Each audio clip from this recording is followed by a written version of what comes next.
Hi, in this video I'm going to be talking about settlement patterns, and to understand how site and situation, hierarchy, pattern and shape can influence your exam answers. It's important to have a fairly good functioning understanding of all of these terms in the success criteria. So, you might be asked to describe or explain or account for settlement patterns you see on a map. They're a really common focus for exam questions. We're going to focus on these three things as a brief way for you to get to grips with this. First of all, hierarchy. Settlements fall into a hierarchy of size: hamlet, village, small town, large town, city, conurbation. It's useful for you to be able to use this language when asked to identify settlement patterns. Hamlets tend to be lower order, have fewer services or no services, and often to be quite dispersed, being maybe just a loose collection of buildings. Villages tend to be, of course, more concentrated with greater infrastructure, roads and services will appear, and towns will have even greater more. There's no way of really being definitive about when one turns into another when you're looking at a map, because that's the only data source you have, but nonetheless it is useful to be able to comment about the size of settlements in this way, using the terms hamlet, village, town and city. Settlement shape. There are three broad settlement shapes: nucleated, linear and dispersed, as you can see in the cartoons. A nucleated settlement pattern focuses around a nodal point. This term, nodal point, is an important one. Here our nodal point is in this market town of Sedgefield. You can see all the roads. These would have been historical roads dating back many centuries. This modern motorway here, or A road, I'm sorry, has been built around Sedgefield, but nonetheless Sedgefield is built at a nodal point where roads are all meeting in a route centre. And this creates a nucleated settlement pattern where the town has grown up around a nucleus. That nucleus often has religious centres at its function and is frequently a route centre. And here you can see Sedgefield in satellite view, and you can see there's the A road passing around, and there's our nodal point. A dispersed settlement pattern, as you see in the cartoon I showed you a moment ago, is where everything's very spread out. This is often in rural or agrarian contexts where farming is practiced, and field systems divide the properties up. So pretty straightforward really, a dispersed settlement pattern. Here is a satellite image of what a dispersed settlement would look like in reality. You can see the settlements all very, very spread out, with the field systems accounting for the spread of housing. A linear settlement pattern is when normally you're built along something. A coastline is a good example of where you would find linear patterns, but they can occur in other places as well. As settlements expand, often housing and new construction of housing will expand along transport corridors, extending from that settlement. Or indeed, linear settlements can grow along other features, such as a valley bluff line. That was covered in my last video if you don't know what a bluff line is, or a cliff. Now here we have Munsley, and it is this settlement. While Munsley is perhaps nucleated, you could argue, with its hotel and its transport infrastructure, Cliftonville has certainly grown along the coastline, expanding along this transport corridor that we see with this road extending along the coastline. And there's a photograph. You can see the linear shape of Cliftonville as it extends along the coastline. Combinations are possible. Weatherby here is nucleated, but also has some at a nodal point, but it has some linear sprawl heading south. So that's not impossible to have combinations. You can see how Westwood has spread in a linear fashion along this road here.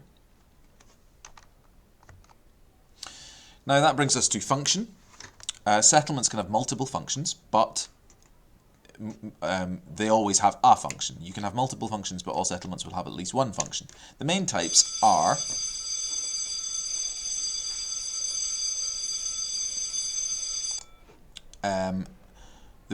dormitory. That means when people literally live in a settlement in order to sleep in it. They drive somewhere to work and then come home and then go to sleep, and then wake up the next day and go to work again. So that's a dormitory function.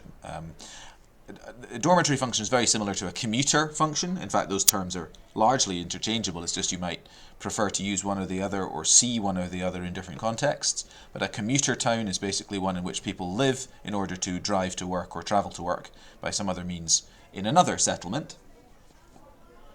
An administrative function is one to do with local or central government, banking, financial institutions, and so on. An industrial function, of course, harkens to speaks of factories and industrial complexes, science parks, business parks, retail parks, trade parks, that kind of thing. And you might have a tourist function. Of course, cities like, for example, Edinburgh have all of these in various ways at various points in their structure.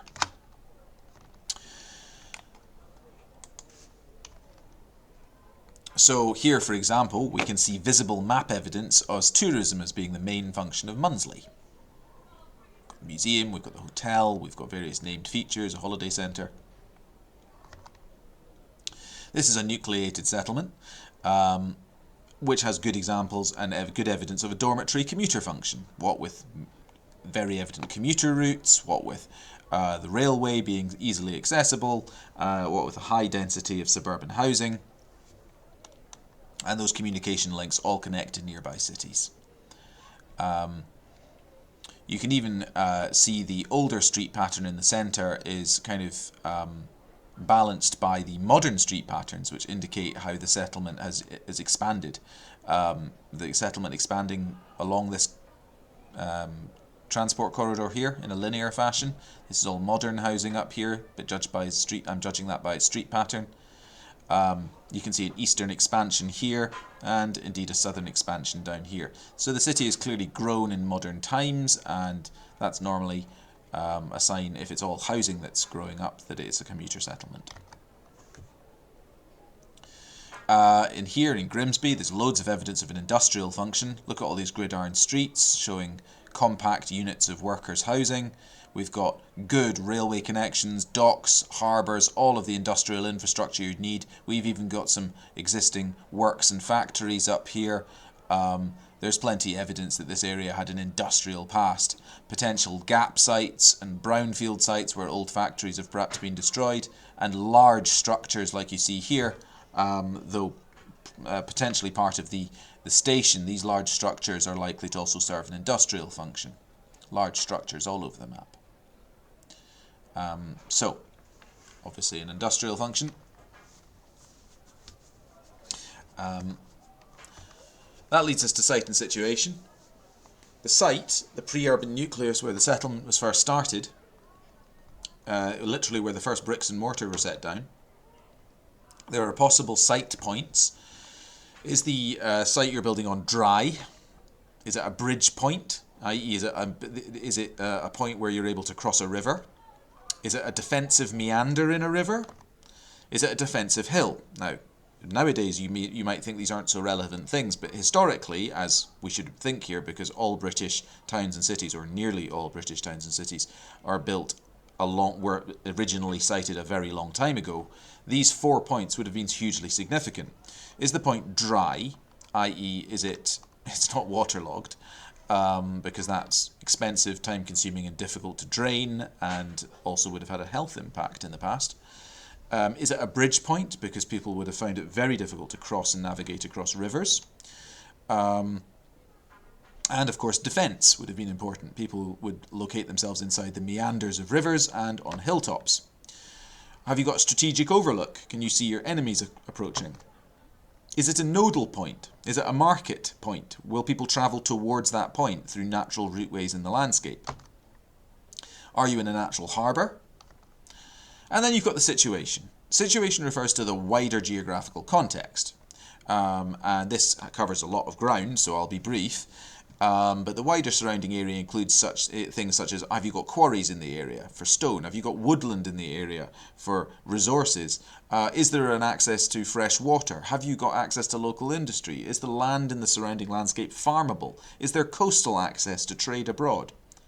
But these are factors that are more in the wider situation. The site is the most important factor in starting a settlement.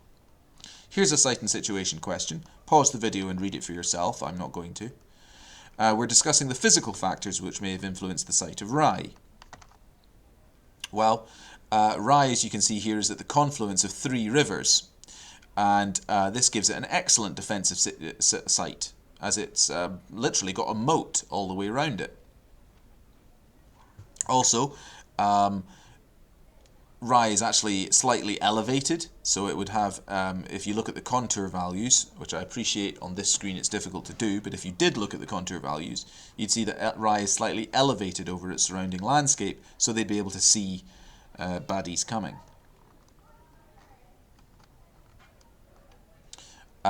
Those rivers would also have given good accessibility for trade, so it's a nodal point for trade.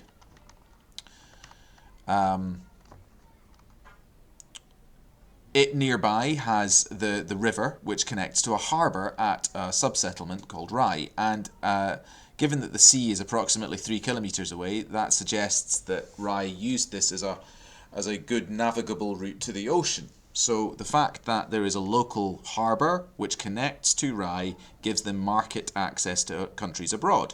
Another reason for Rye to be built there. Rye is built on a small hill, as I mentioned, giving it a good outlook in case of attack. Also, it would account for some of these areas being still empty, as Rye has managed to build itself on the only little area of land inside this loop of rivers that doesn't get flooded. To the west of Rye, there are cliffs here, and those cliffs have limited the growth of Rye, so we can talk about where Rye isn't as well as where it is.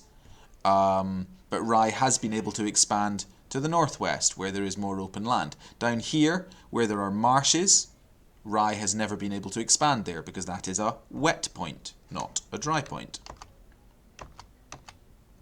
Okay, so that's a real quick run-through of site, situation and settlement factors. You probably want to rerun through that and pause at various points to take on board what I'm saying. But it's really important background for you in this advanced tower course, so you can understand and explain different land uses. Okay.